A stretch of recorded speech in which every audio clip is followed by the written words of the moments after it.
Bonjour, je voudrais parler de Sainte Clotilde. Sainte Clotilde, reine des Francs. Elle vit au VIe siècle, mais des siècles plus tard,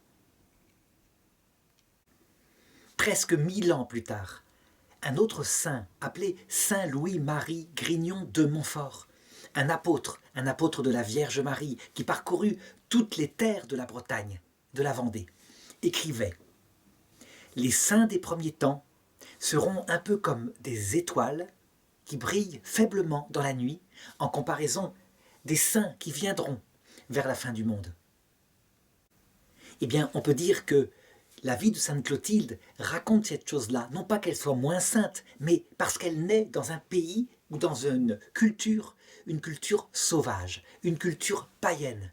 Et elle s'en extrait par le Christ, mais elle ne peut pas s'en extraire complètement. Pour le comprendre, il faut voir que Clotilde naît en 475 après Jésus-Christ, dans une tribu germanique appelée les Burgondes. Elle est une princesse dans cette tribu. Et on peut dire que l'Empire romain d'Occident vient de s'écrouler, conquis par ces tribus germaniques païennes.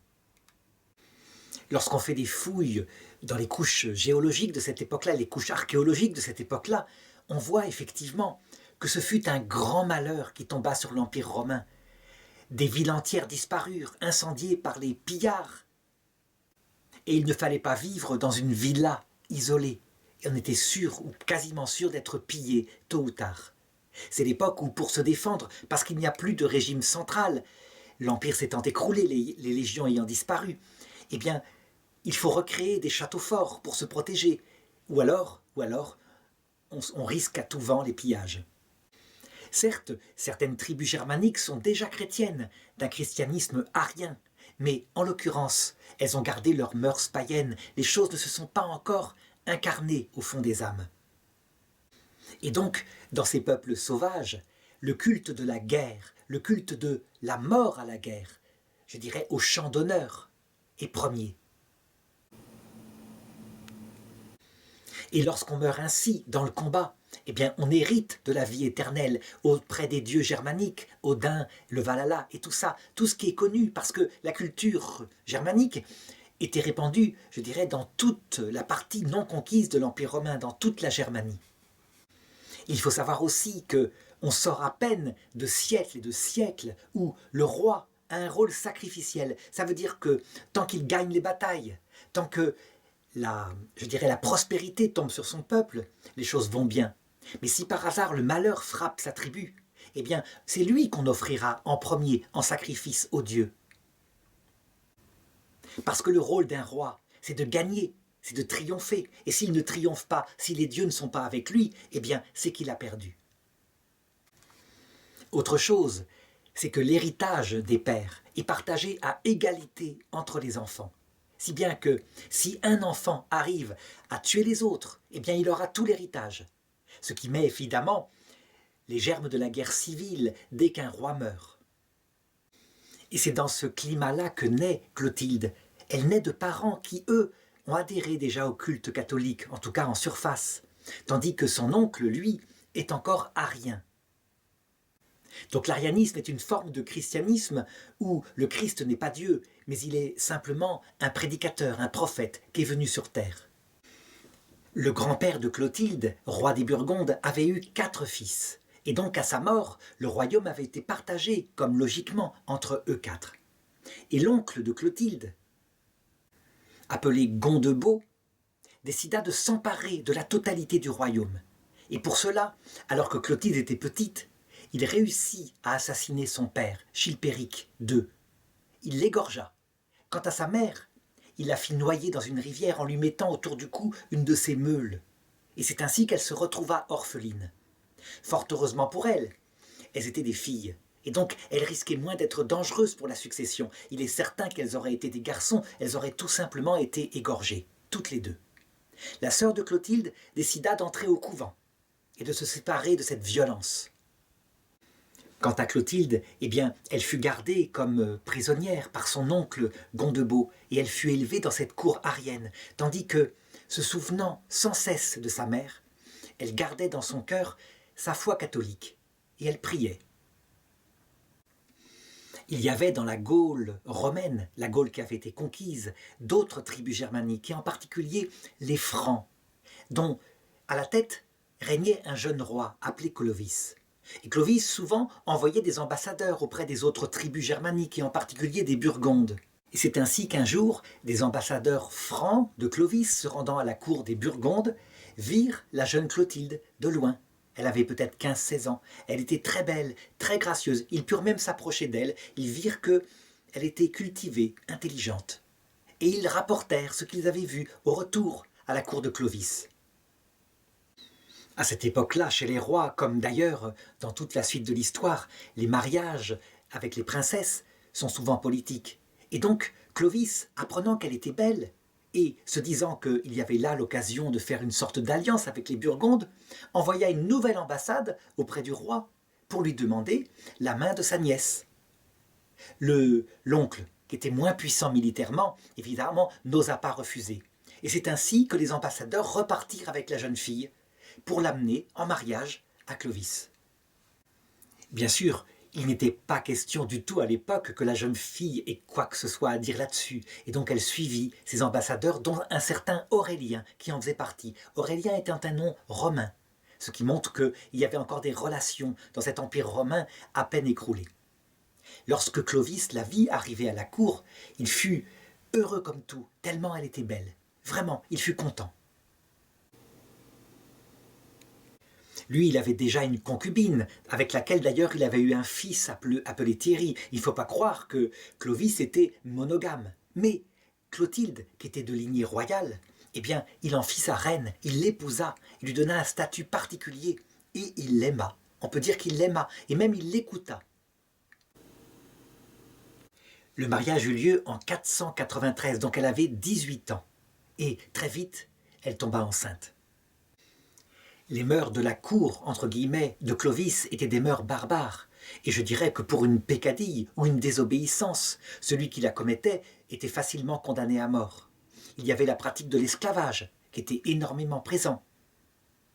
La guerre était partout présente, et on peut dire que Clovis était plutôt un chef de guerre. D'ailleurs, quand il y avait du butin à la guerre, eh bien, le butin était partagé entre tous les guerriers, à équivalence, Clovis n'étant pas mieux traité que les autres. De même, il ne fallait pas s'attendre, je dirais, à du féminisme chez Clovis, ni même au respect de la fidélité. C'était des mœurs, je dirais, barbares et païennes, telles que c'était à l'époque. Et pourtant, il écoutait sa femme, qui, je dirais, lui disait qu'il fallait baptiser ce premier enfant qui leur était né. Et pourquoi pas, après tout? Un Dieu de plus, un Dieu de moins. Les dieux, ils sont multiples. Le Dieu qu'on aime, c'est celui qui est efficace. Et donc il accepta que leur premier enfant soit baptisé, ce qu'elle fit. Mais par un dessein mystérieux de la Providence, à peine avait-il été baptisé qu'il mourut.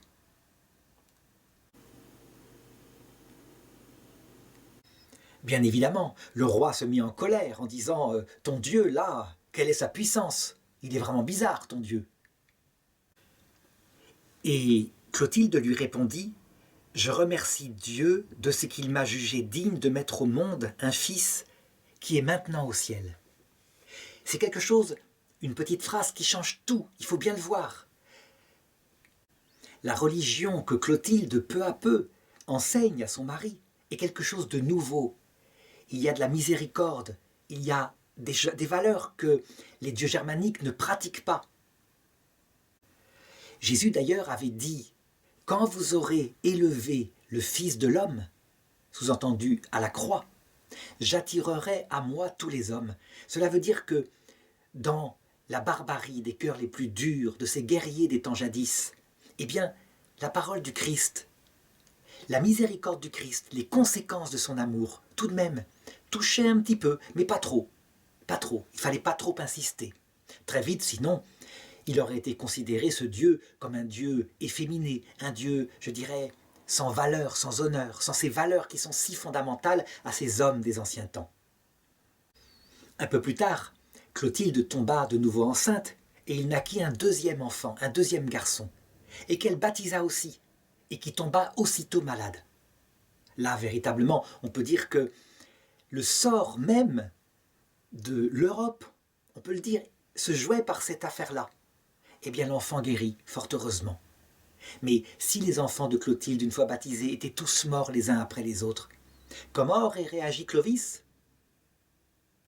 Toujours est-il que la survie de Clodomir, né en 495, puis ensuite d'autres enfants comme Childebert, né en 497, donc alors que Clotilde a 22 ans, de Clotaire en 498, et d'une autre fille appelée Clotilde, elle aussi, eh bien, elle put donner à son mari une vraie descendance. Mais son influence était très faible. On peut dire que, simplement, par son comportement et par sa foi, elle susurrait dans l'oreille de Clovis cette autre divinité, cette autre forme de divinité, non pas faite de guerre, mais faite d'amour. Amour est un grand mot. En tout cas, on ne peut pas dire que c'est la prédication de Clotilde qui convertit le roi, mais un événement que je vais raconter maintenant. Il faut savoir, en effet, qu'à cette époque, en 496, l'Empire romain étant tombé, les tribus entraient souvent en guerre pour conquérir un morceau de territoire en plus. Et si les Francs avaient gagné de grands territoires, il n'empêche que d'autres tribus, comme les Alamans, qui étaient restés, eux, en Germanie, ne cessaient d'empiéter. Il faut savoir que la tribu des Francs était divisée en deux parties, dont une était plutôt dans la partie germanique, tandis que Clovis était arrivé en Gaule. Et voici que la partie germanique de la tribu l'appela à l'aide, parce qu'il venait d'être attaqué violemment par les Alamans, tribu extrêmement, je dirais, belliqueuse et forte à la guerre. Donc, lorsque son allié, le roi Sigebert, avait subi de lourdes pertes déjà par les Alamans, l'appela à l'aide, eh bien Clovis accepta et partit avec ses guerriers pour l'aider. Et le combat eut lieu. Ce fut la bataille de Tolbiac. En fait, Tolbiac, c'est une petite ville située près de Cologne, appelée Zulpich, et on a francisé le nom. Donc, le combat commença, et le sort des armes, il est aléatoire. On peut dire que c'est vaillance contre vaillance. Il n'y a pas, comme pour l'armée romaine, je dirais, de fines tactiques pour contourner l'adversaire, etc. Clovis vit très bien que ses guerriers étaient en train de se faire massacrer, que la guerre était en train d'être perdue. Évidemment, c'était terrible, parce que s'il perdait cette bataille, il perdait tout, et son royaume, et son pays. On peut dire qu'il perdait aussi la vie, et que certainement, il perdait la vie de ses enfants, de sa femme, parce qu'il n'y avait pas de pitié à cette époque-là. Son conseiller, Aurélien, qui était catholique, qui était à côté de lui suggéra alors d'invoquer le dieu de Clotilde. Pourquoi pas? Qu'est-ce qu'il perdrait à le faire? Et saint Grégoire de Tours raconte, dans son livre qui s'appelle l'Histoire des Francs, que Clovis fit cette prière. « Ô Jésus-Christ, que Clotilde affirme être le fils du Dieu vivant, toi qui donnes du secours à ceux qui sont en danger, et accorde la victoire à ceux qui espèrent en toi, je sollicite avec dévotion la gloire de ton assistance. Si tu m'accordes la victoire sur ses ennemis, et si j'expérimente la vertu miraculeuse que le peuple voué à ton nom déclare avoir prouvé qu'elle recevait, eh bien je croirai en toi, et je me ferai baptiser en ton nom. J'ai en effet invoqué mes dieux, et comme j'en fais l'expérience, ils se sont abstenus de m'aider, ce qui me fait croire qu'ils ne sont doués d'aucune puissance, eux, qui ne viennent pas au secours de ceux qui les servent. C'est toi donc que j'invoque maintenant, je désire croire en toi, pourvu que je sois arraché à mes adversaires. » On le voit, la prière de Clovis est une prière païenne. Ces dieux n'ont pas marché, donc il essaye le dieu de Clotilde. C'est tout simplement ça. Il ne faut pas demander à ce peuple de devenir d'un seul coup spirituel. Ce n'est pas comme ça que ça se passe. Or, à peine venait-il de prononcer cette prière que, dans les aléas du combat, alors que le chef des Alamans combattait, un soldat franc lança sa francisque de loin et l'atteignit en pleine tête. Il tomba de son cheval, mort. Aussitôt, ce fut la débâcle chez les Alamans qui refluèrent en désordre et on put les poursuivre et les massacrer.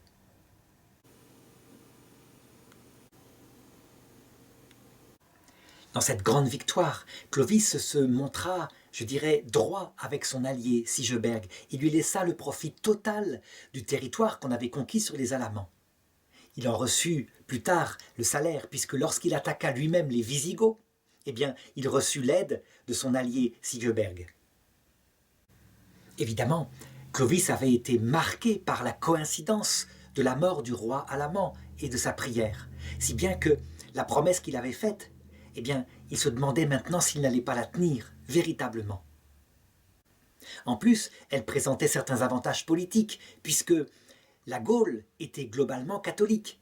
Et donc, il s'allierait, je dirais, le soutien des évêques, qui étaient très influents à cette époque-là, cette époque où la culture romaine ne tenait que par eux. Il en parla à Clotilde, qui lui fit rencontrer l'évêque de Reims, Saint Rémy, qui l'instruisit dans la foi. Et c'est ainsi que, entre 496 et 498 après Jésus-Christ, Clotilde, accompagnée de l'élite de son armée, peut-être 3000 guerriers, fut baptisée à Reims. Encore une fois, il ne faut pas penser que ce baptême en masse implique une conversion des mœurs soudaine. Non, les choses vont évoluer lentement, mais je dirais les guerriers qui ont été baptisés, la plupart d'entre eux gardent leurs croyances païennes et leurs mœurs païennes.